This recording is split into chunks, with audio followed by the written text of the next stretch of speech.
Disclaimer, এই ভিডিওতে বর্ণিত ঘটনাগুলো সম্পূর্ণভাবে বাস্তব অভিজ্ঞতার ওপর ভিত্তি করে তৈরি। ঘটনাগুলো যারা নিজের চোখে দেখেছেন বা যাঁদের সঙ্গে ঘটেছে তাদের বর্ণনা অনুযায়ী তুলে ধরা হয়েছে।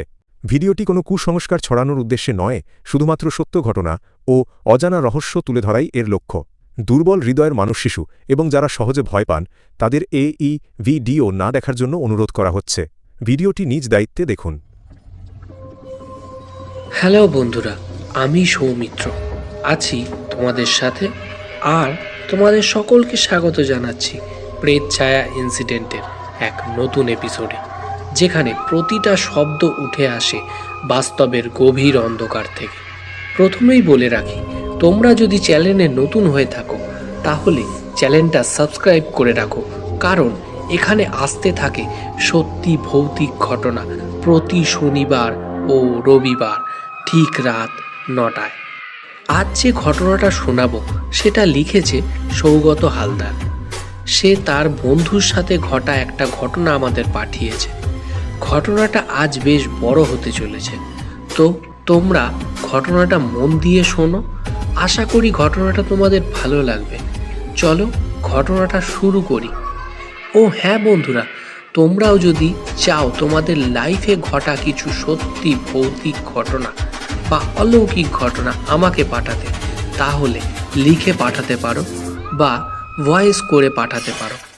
পাঠানোর সমস্ত লিঙ্ক ডেসক্রিপশানে দেয়া থাকবে। আর ঘটনাটা শোনার আগে কানে হেডফোনটা লাগিয়ে নিতে ভুলো না। তো চলো শুরু করি। শনিবার আর রবিবারের রাত মানেই ভয় আর অজানার ডাক। সঙ্গে আমি সৌমিত্র। আমি সৌগত হালদার। আমি হাওড়ার বাঁকড়ায় থাকি। আমি তোমার করা প্রতিটা এপিসোড শুনেছি। ঘটনাগুলো শুনে আমি তোমাকে একটা ঘটনা লিখে পাঠাচ্ছি। ঘটনাটা ভালো লাগলে অবশ্যই পড়ে শুনিও। এই ঘটনাটা আমার বন্ধুর সাথে ঘটেছিল। সে ঠিক যেমনভাবে বলেছে তেমনভাবেই লিখছি। আমার বন্ধুর নাম রাজ। সে সিভিল ইঞ্জিনিয়ারিং পড়ার জন্য আমতার দিক থেকে এসেছিল। সে তার এক বন্ধুর সাথে একটা মেস বাড়ি খুঁজছিল, কারণ প্রতিদিন যাওয়া আসা করা তাও সম্ভব হয় না। তাই তারা সাঁকরাইলের কাছে একটা বাড়ি খুঁজছিল, কিন্তু পাশাপাশি খোঁজ নিয়ে দেখলেও কিছু ঘরের সন্ধান পায়নি। একদিন এক চায়ের দোকানে বসে চা খেতে খেতে ওই ঘরের নিয়ে দুই বন্ধুর মধ্যে কথা হচ্ছিল। এমন সময় এক পাশে বসে থাকা বৃদ্ধ বলে ওঠে, তা বাবারা ঘর খুঁজছে? এবার সম্পূর্ণটা রাজের ভাষায় বলছি। আমি বলি, হ্যাঁ হ্যাঁ দাদু, ঘর খুঁজছি। আপনার কিছু সন্ধান আছে? তা আছে বাবারা, এই পাশেই এক ঘর আছে, তবে একটাই ঘর দিতে পারবো।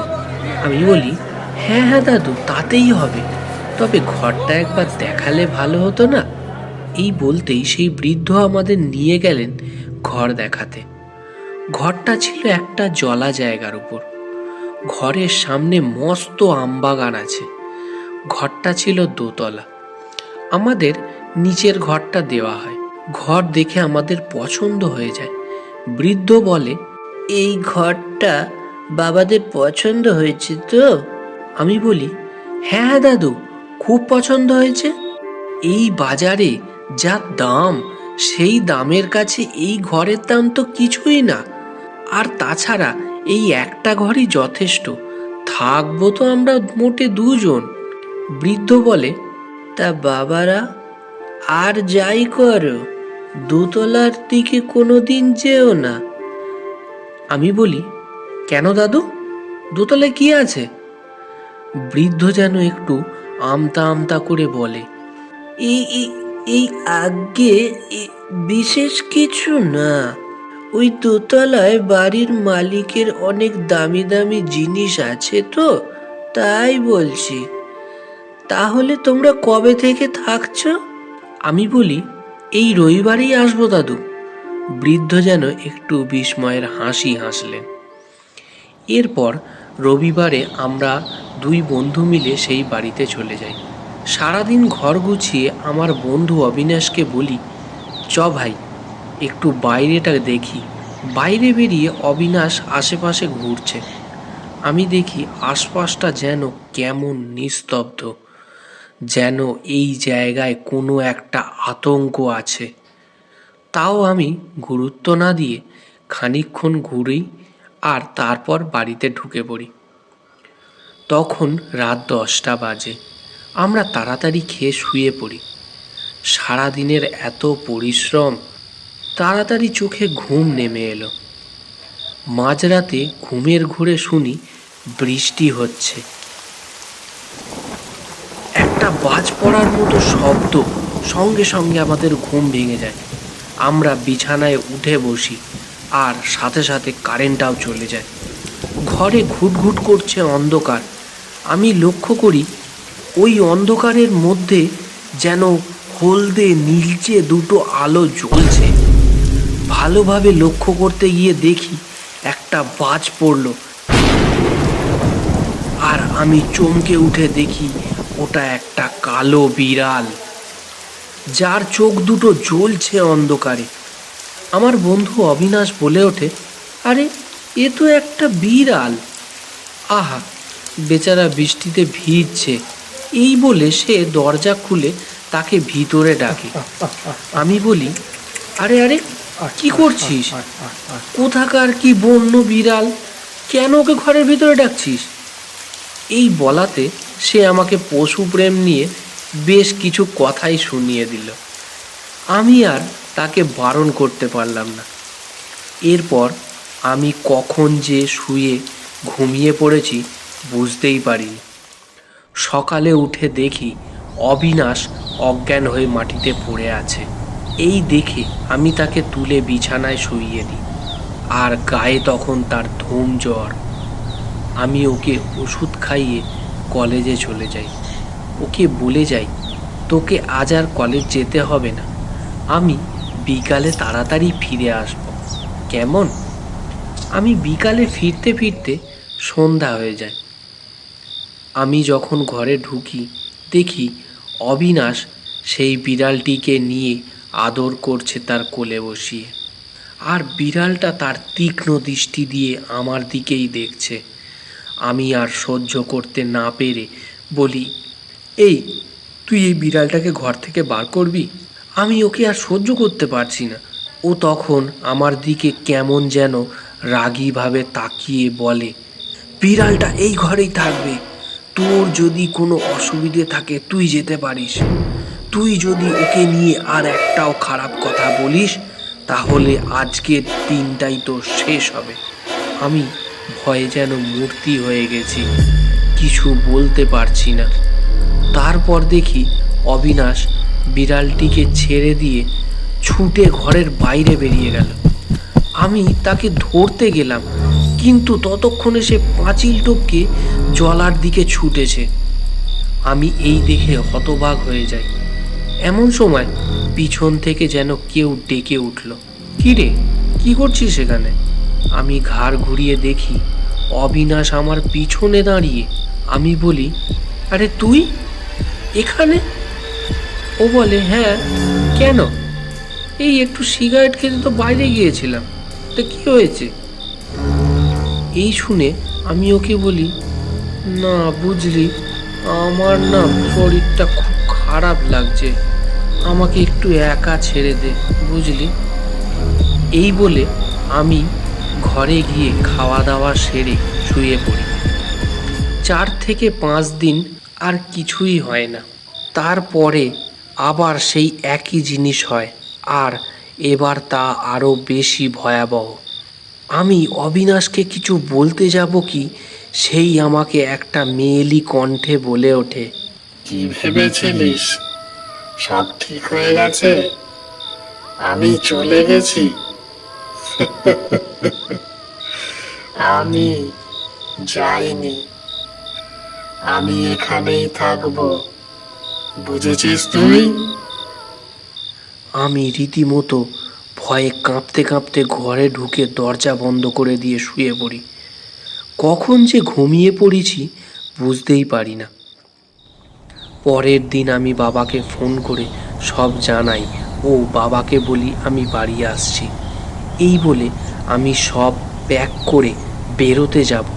অবিনাশ বলে বসে, কিরে ভাই, চলে যাচ্ছিস? আর কিছু হবে না, দুই ভাই মিলে একসাথে থেকে যাবক্ষণ। দেখ ভাই, যাস না। আমি বলি, না রে, আমি বাড়িতে জানিয়ে দিয়েছি, আর আমার শরীরটাও ভালো লাগছে না, আমাকে যেতে দে। এই বলে আমি বাড়ি চলে আসি। পিছন থেকে জানতে পারি অবিনাশও আমি না থাকায় ওই একা বাড়িতে থাকছে না, সে ওরই বন্ধুর এক মেসে গিয়ে উঠেছে গুঁতোগুঁতি করে। আমি ঠিক করি যে সেই বৃদ্ধকে জিজ্ঞাসা করব সে কেন সব জেনে শুনে আমাদের ওই বাড়িতে থাকতে দিয়েছে। এরপর আমি সেই বৃদ্ধর খোঁজ করি সেই চায়ের দোকানে। জানতে পারি সে পাশেই থাকে। আমি তাকে গিয়ে জোর দিয়ে বলি সে কেন আমাদের ওই বাড়ি ভাড়া দিয়েছে। তার সাথে তাকে কিছু কথাও শুনিয়ে দিই, কিন্তু কোনো লাভ হয় না। বৃদ্ধ কিছুই বলতে চায় না। আমি ঠিক করি ঘর ছেড়ে অন্য ব্যবস্থা করব। এক শনিবার ব্যাগপত্র গুছিয়ে আনবো বলে সেই বাড়িতে যাই। অবিনাশ বলে, ভাই, বাড়ি তো ছেড়েই দেব, তার আগে একটা পার্টি হলে কেমন হয়? আমি তার মাথায় একটা গাঁটটা মেরে বলি, আমরা এখানে মরতে বসেছি, ও করবে পার্টি। এই বলতেই অবিনাশ বাচ্চাদের মতো বায়না করতে থাকে। আমিও অগত্যা রাজি হয়ে যাই। পরের দিন সন্ধ্যায় আমি, অবিনাশ আর তার 5 বন্ধু রাকেশ, অশোক ও মেয়েদের মধ্যে চৈতালি, তিথি আর রাই ছিল। আমরা 7 জনে সারা সন্ধে বসে আড্ডা মারি। তারপর কিনে আনা খাবার খেয়ে বাড়ি যাব বলে বের হচ্ছি। অশোক বলে, তোরা যা, আমি মেয়েগুলোকে বাড়ি ছেড়ে দেব। তারা সবাই বেরোতে যাবে এমন সময় বৃষ্টি শুরু হলো মুষলধারায়।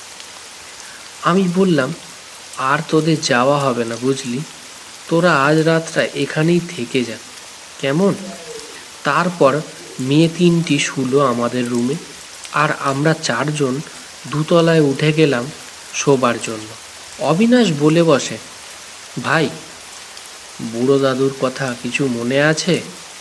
উপরে যেতে বারণ করেছিল কিন্তু। আমি বলি, ছাড় তো, কিছুই হবে না, এতজন আছি তো। এই বলে উঠে গিয়ে দেখি উপরে শুধু ধুলোর আস্তরণ, দামি জিনিসের কোনো নামগন্ধ নেই। আমি ভাবি হয়তো ঘরের ভিতরে আছে সব জিনিস। আমরা বারান্দাতেই একটু ব্যবস্থা করে শুয়ে পড়ি। ঘুম ভাঙে রাতে একটা চিৎকার শুনে। চিৎকারটা আসছে মেয়েদের রুম থেকে। আমরা ছুটে গিয়ে দেখি রাই নেই। সবাই খুঁজতে থাকে, কিন্তু কোথাও পাওয়া যায় না। এমন সময় হঠাৎ অশোক বলে, ভাই, ওই দেখ দূরে আম গাছের নিচে ওটা কে বসে আছে। এই বলতেই আমরা সেইখানে গিয়ে যা দেখি তার জন্য আমরা একটুও প্রস্তুত ছিলাম না। দেখি রাই মাটির উপর বসে আছে আর সেই কালো বিড়ালটিকে আদর করছে। অশোক তাকে বলে, এই রাই, কি করছিস এখানে? সে ঘাড় ঘোরাতেই আমরা দেখি তার গলায় একটা কালো কালশিটে পড়া দাগ, আর তার চোখ দিয়ে রক্ত গড়িয়ে পড়ছে। এই দেখে অশোক তাকে একটা হ্যাঁচকা টানে তুলে দাঁড় করায়। তারপর আমরা সবাই তাকে সেইখান থেকে নিয়ে দৌড়তে থাকি। কিছুটা যেতে একটা কালী মন্দিরের কাছে গিয়ে তাকে মন্দিরের সিঁড়ির ওপর শুইয়ে দিই। তারপর রাই স্বাভাবিক হয়।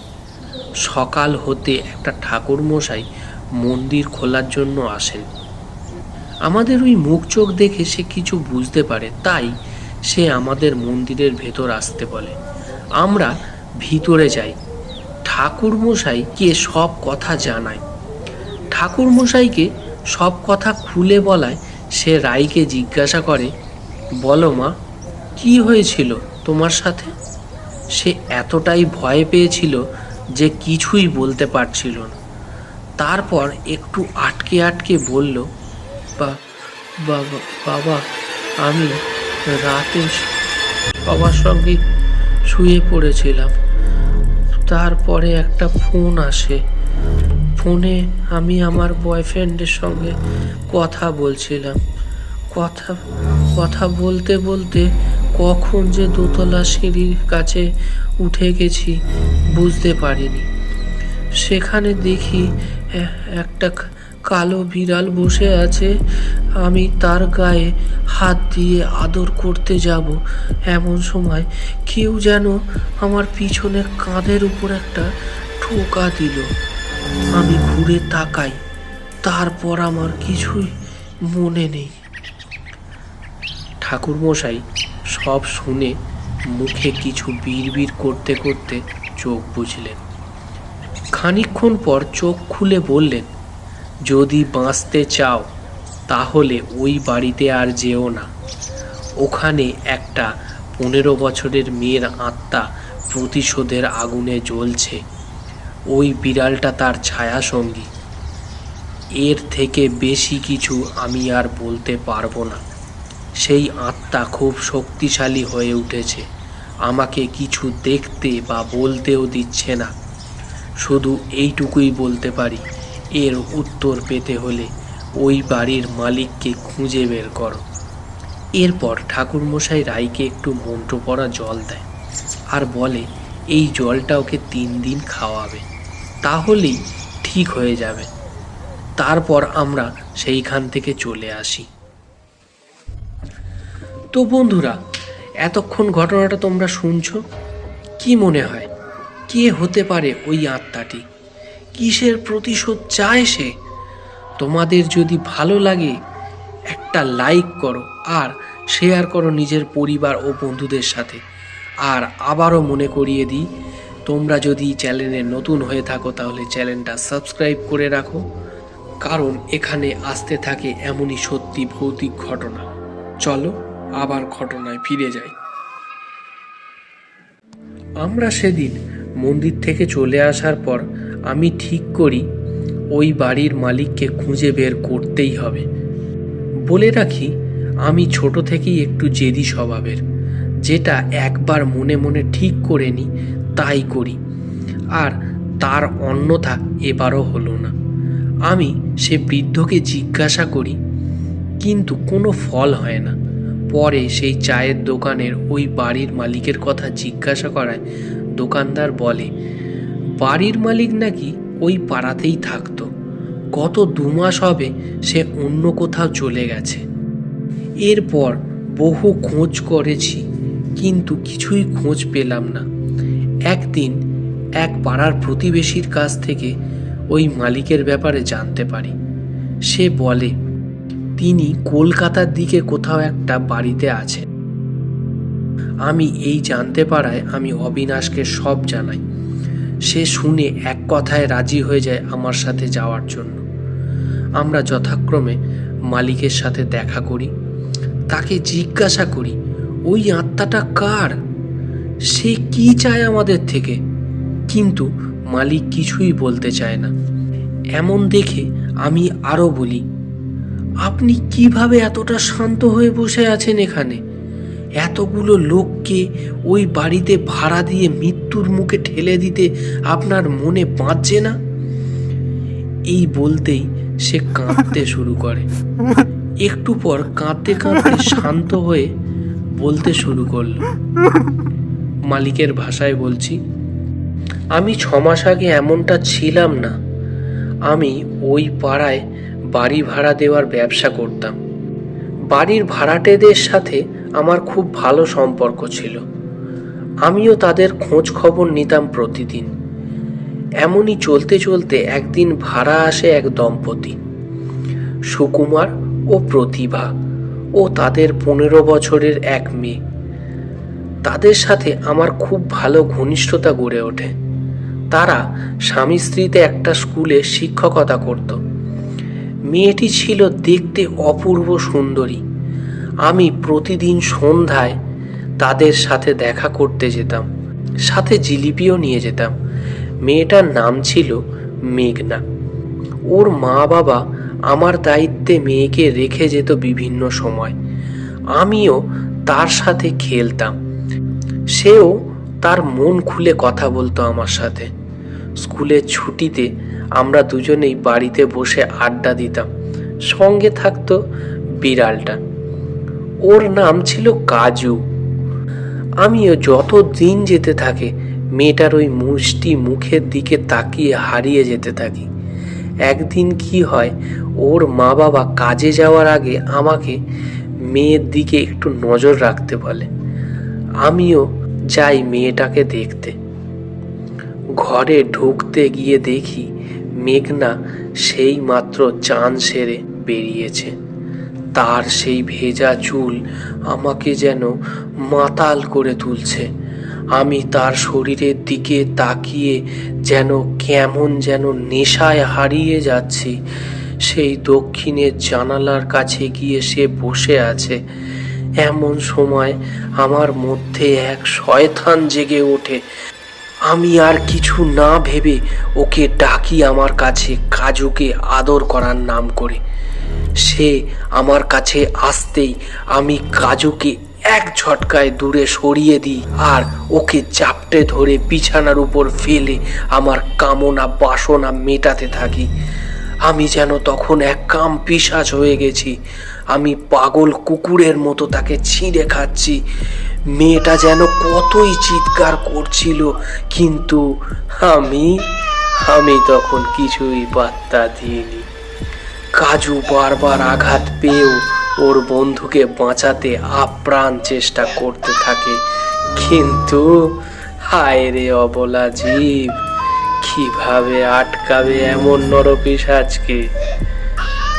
করুণ সুরে কাজু ম্যাও ম্যাও ডাকতে থাকে।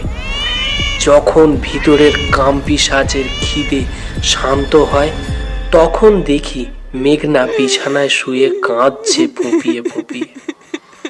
বিছানার চাদর রক্তে ভিজে গেছে। বুঝলাম আমি ওর নিষ্পাপ কুমারিত্বকে ছিন্ন ভিন্ন করে দিয়েছি। এ কি হয়ে গেল? আমি কি করে ফেললাম?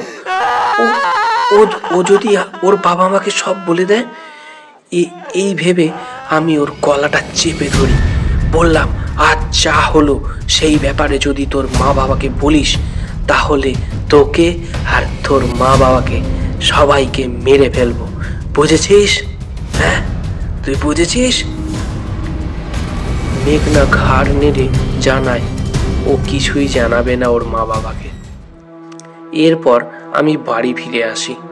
আমি লক্ষ্য করি মেয়েটা যেন দিন দিন শুকিয়ে যেতে থাকে। কারোর সাথে তেমন ভাবে কথা বলে না, কিছু খায় না ভালো করে। ওই ব্যাপারে ওর মা বাবা না জানতে পারায় আমি একটু ভালো অনুভব করি, কিন্তু আমার ভিতরে থাকা সেই নরপিশাচ, তার তো লোভ পেয়ে গেছে এই জিনিসে। সে যখনই সুযোগ পেত তখনই জেগে উঠতো আর ঠিক তেমন ভাবে মেয়েটার উপর অত্যাচার চালাতো। কে কি করবে? আমার কিছু করার ক্ষমতা কারোর আছে? এইভাবেই মাসখানেক চলার পর একদিন বিকালে ওদের বাড়ি যাচ্ছি। নিচে থেকে শুনতে পাই মেঘনার মা বাবা দুজনেই চিৎকার করছে। মেঘনার বাবা খুব মারধর করছে আর মেঘনার মা পাশে দাঁড়িয়ে কাঁদছে। আমি তাড়াতাড়ি গিয়ে ওর মাকে জিজ্ঞাসা করি, কি হয়েছে, মেয়েটাকে এমন ভাবে মারছো? ওর মা বলে, দেখুন না দাদা, মুখ পুড়ি কোথা থেকে যেন মুখ পুড়িয়ে এসছে, আমাদের মান সম্মান সব শেষ করে দিল। আমি বলি, কেন, কি হয়েছে? ওর মা বলে, দিন কয়েক ওর আগে শরীর খারাপ থাকায় আমরা ওকে ডাক্তারের কাছে নিয়ে যাই।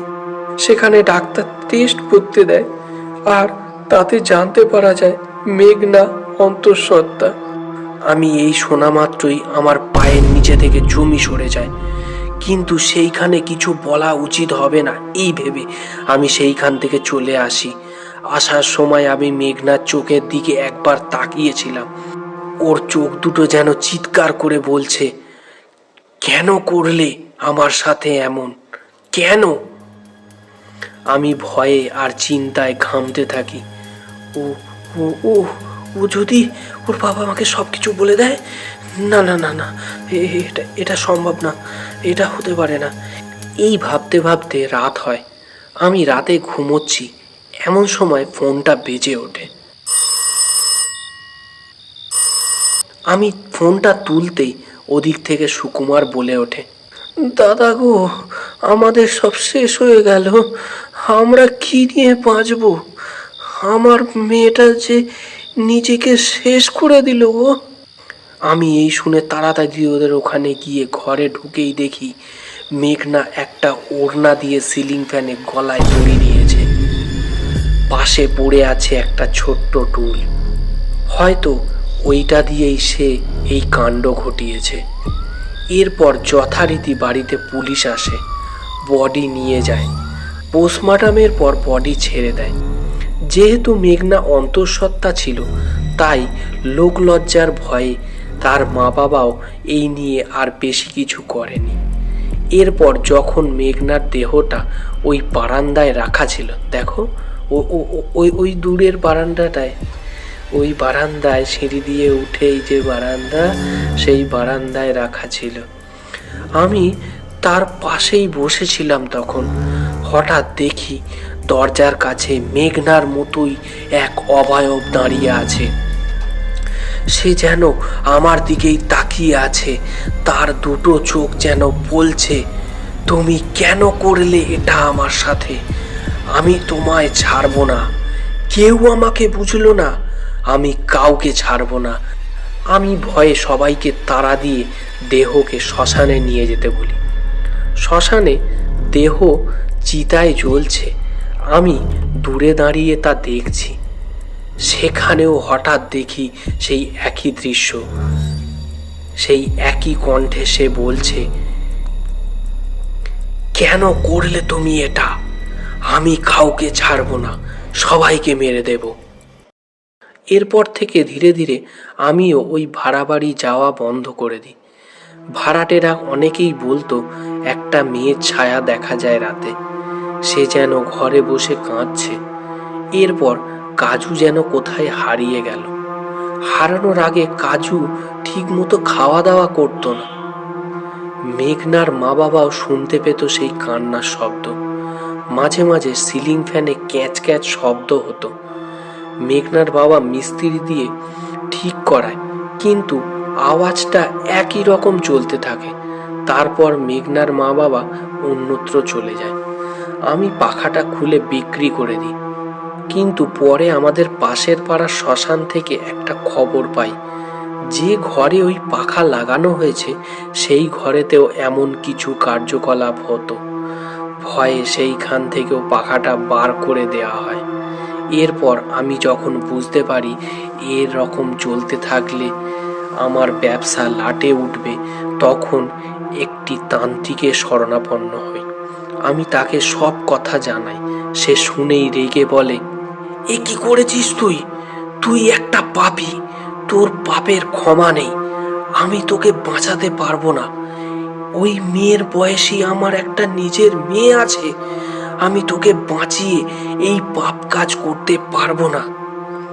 আমি তখন 1020 টাকা তার হাতে গুঁজে দিয়ে বলি, কি এবার পারবেন তো?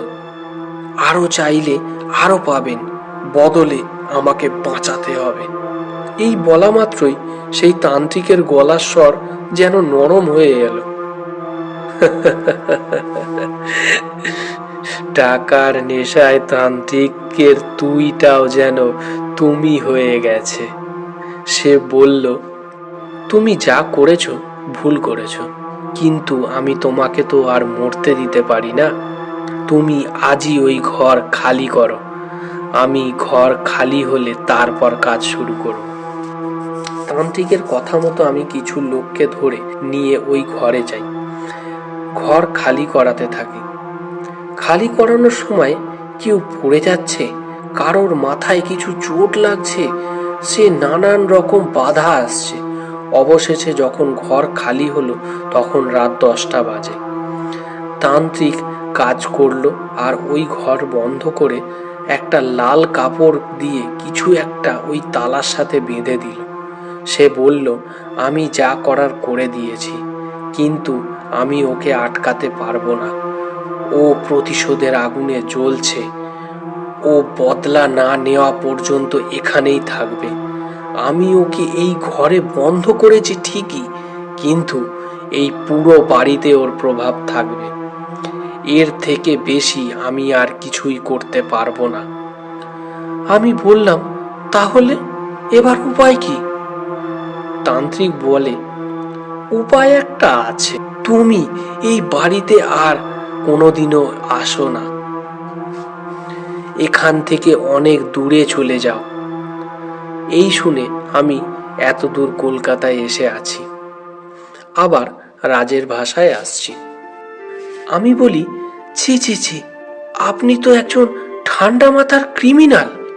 না না, আমি ভাবতে পারছি না আমরা একটা ক্রিমিনালের বাড়িতে বসে আছি। ঠিক আছে, আপনি যা করার করেছেন, এবার বলুন তো এ থেকে মুক্ত হবে কিভাবে? মালিক বলে, তান্ত্রিক আমাকে বলেছিল কাজুর গলায় একটা উলের ফিতে ছিল।